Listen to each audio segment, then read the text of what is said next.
Hello everyone! This is your Kahydro Mike and welcome po sa aking channel.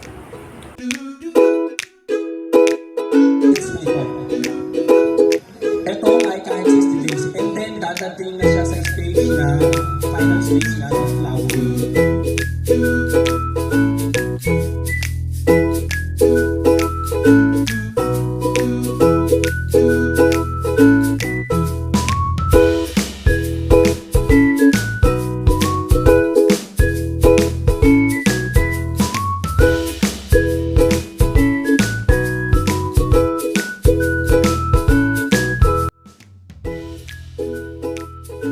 So para po sa kalaman ng lahat sa mga baguhan po sa aking channel, gusto ko pong ipaliwanag sa inyo ng aking pong mga feature dito sa channel na ito. It is all about hydroponics. I-share ko po sa inyo ang aking everyday experience, ang aking mga knowledges, mga natutunan ko, mga pros and cons. So i-discuss po natin yan. So sasagutin ko po yung mga katanungan man ninyo. Mag-iwala po kayo ng comments sa ating comment section yung mga tanong po natin. Maraming pong salamat. At ipapakita ko po sa inyo ang ating pong ginagawa for today. So, para po sa kalaman ng lahat, ako po noong una pa lang ay nagtatanim na po ako ng lettuce dito po sa plastic cup. Pero dahil po sa marami na po kaming demand, marami na po kaming ginagawa, hindi ko na po kaya. Kaya ang ginagawa po namin, nagtanim po kami sa rock wool. So, makikita po natin yan. So, ang ginagawa po natin, ito po sa mga rock wool natin. So, lahat po na makikita po ninyo dyan, lahat po yan rock wool. No? So, ang gagawin natin sa rock wool, magtatanim na tayo dyan, and then okay na siya, lalaki na, ilalagay na lang natin sa system. So, yung workload po talaga, pagka rock wool ang gamit natin, is very less po talaga. So, kung ikaw po, ang market po ninyo ay per kilo, maganda ay suggest na rock wool po ang gamitin ninyo. So, maganda po talaga ang rock wool. Ano po? Ngayon, dahil sa market ko po, ako po ay need kong bumalik sa plastic dahil ito po ang request ng aming mga reseller. Kasi ang market ko po palengke, mga prutasan, gulayan. So nagpo-provide po ako sa kanila ng styro box and then nakalagay po yung ating mga lettuce. So ngayon, binigyan ko sila ng rock wool. So ang hindi nila gusto nila yung nasa cup daw. Okay, so sino ang susundin ko? No choice tayo, kailangan yung market natin sundin natin kung ano po yung required ng ating market. So babalik po tayo sa kukupit. Kaya meron na po akong mga naipunla na nasa rock wool. Kaya ang gagawin ko po para magawan ko ng paraan at hindi po masayang dahil po sa demand ng ating mga reseller, ang gagawin ko po may plastic cup, lalagyan po natin ng kokopit and then ilalagay po natin ang rock wool para mag-merge sila. So, ganito lang po ang gagawin natin. So, ayan po ang kokopit. Lalagyan ko po ng mga kalahati lang. So, anyway, ang kokopit po natin is already buffered. Ano po? Ito po ay already sterilized na po. Naluto na rin po ito. And then, nalagyan na po ito ng calcinate para po mabuffered po siya. Ano po? So, sa mga next videos po, ipapaliwanag po sa inyo. Gagawa po tayo ng mga ibang section po na about sa paggagawa ng plastic, no? Pagluluto ng kokopit.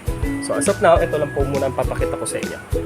So, ang gagawin ko po para mag-merge po sila, ito po ating kokopit kalahati, ilalagay ko lang po ito, and then, tanan! Okay na po yan. And then, bilang lang po kayo ng mga ilang araw, kakapit na po siya sa kokopit, and then, ayun na, pwede na natin silang ibenta pagka lumaki na po sila.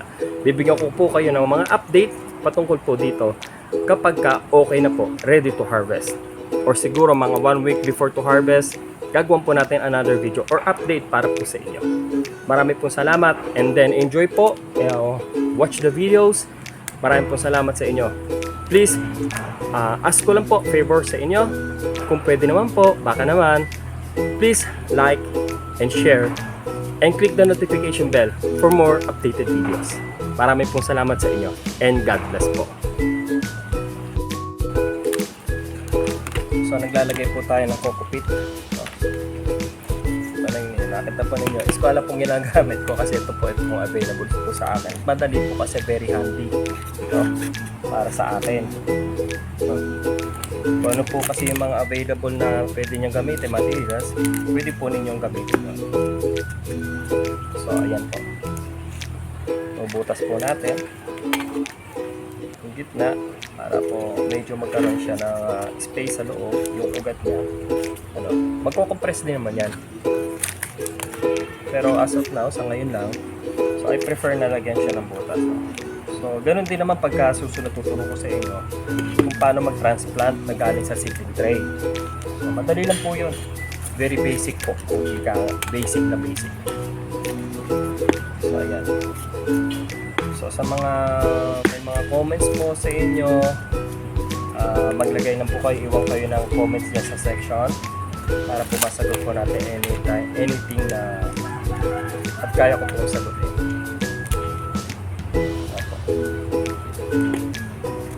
So, ayan po. So, gagawin natin, hindi mo natin masyado pupunin yung ating kung rock po kasi mabilis po itong paliin. Makikita po ninyo, very handy po yan. So, ganyan na po. Gamitan na lang natin ng tong. Gamitan natin po ng tong. Ayan po. Ayan. Gamitan po natin naman. So, unahin po natin yung malalaki. Unahin po natin yung mas malalaki. Ito po yung ilalagay natin. So, ganun din naman po pag tayo po ay nagtatanim sa seedling tray, pinipili po natin yung sa tingin natin mas maganda. So, hindi po natin pipiliin yung sa umpisa pa lang. So, itong kagandahan po, pag hindi po tayo direct sowing, meron po tayong chance para mag-select ng ating seedlings sa mga tumubo po. So, makita po natin yan pagkarako, napakaganda po. Kung hindi na po natin transfer ito sa plastic, ito po ay diretso na sa ating system. Lagay-lagay na lang po. Ganun po kabilis, kadali gamitin po ang rock wool. Nako. Ayun. Ano na. Isin lang natin. Tasa natin ng konti. And then, ilagay natin ito. Para medyo hindi kasi messy, yung ating hindi medyo madumi. So, as much as possible, iniiwasan natin na magdumi ang ating mga gawa. So, keep it simple. No? Keep it simple and clean. Sa ating pong mga ginagawa. Medyo tahimik po dito, wala po tayong music. Baka kasi po tayo makaka-copyright. So, papakita ko po sa inyo para makita ninyo, no? Kung maganda nga ba ang rock wool. So, ito. Papakita ko sa inyo ang iba ko pa. Kasi iba dito na harvest na. So, ang kailangan natin ay taniman na ito mga to, kaya kailangan ko na. So ayan, nakikita po natin kung gaano kalalaki po itong mga rock wool na ito. Sobrang laki po nila. Kukuha po tayo ng isa. Ayan. Ang hirap hugutin dahil puno-puno po ng ugat. Ayan. So makikita po ninyo kung gaano kalaki ang rock wool po. Kita po ninyo? Mas malaki pa po. Malaki na ho ang mukha ko, mas malaki pa ho ito sa mukha ko. So, ganyan po kaganda ang rock wool. Kaya kung per kilo kayo, mabigat po siya. As in, mabigat po. Tanghalin tapat pa po ito. No? So, medyo, ito nyo, kahit tanghali, buhay na buhay ang ating lettuce. Kita po ninyo, talagang malalaki ang ating mga lettuce. So ito po, ready for harvest na rin po ito. Tuturuan ko po kayo, i-guide ko po kayo unti-unti patungkol po sa pag-hydroponics. Medyo mahirap po ibigay lahat ng detalye sa maikling panahon. So ang pag-aaral po, kailangan po binibigyan ng panahon.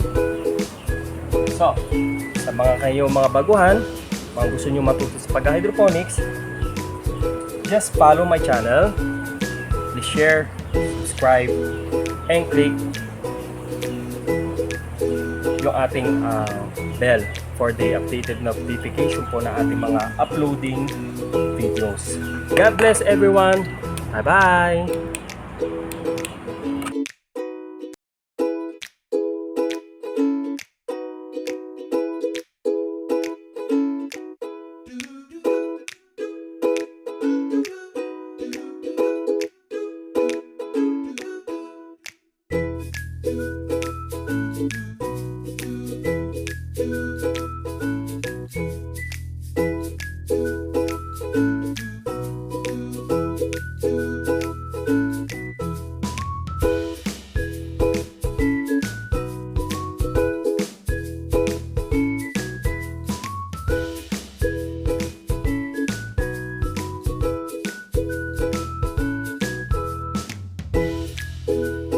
Thank you.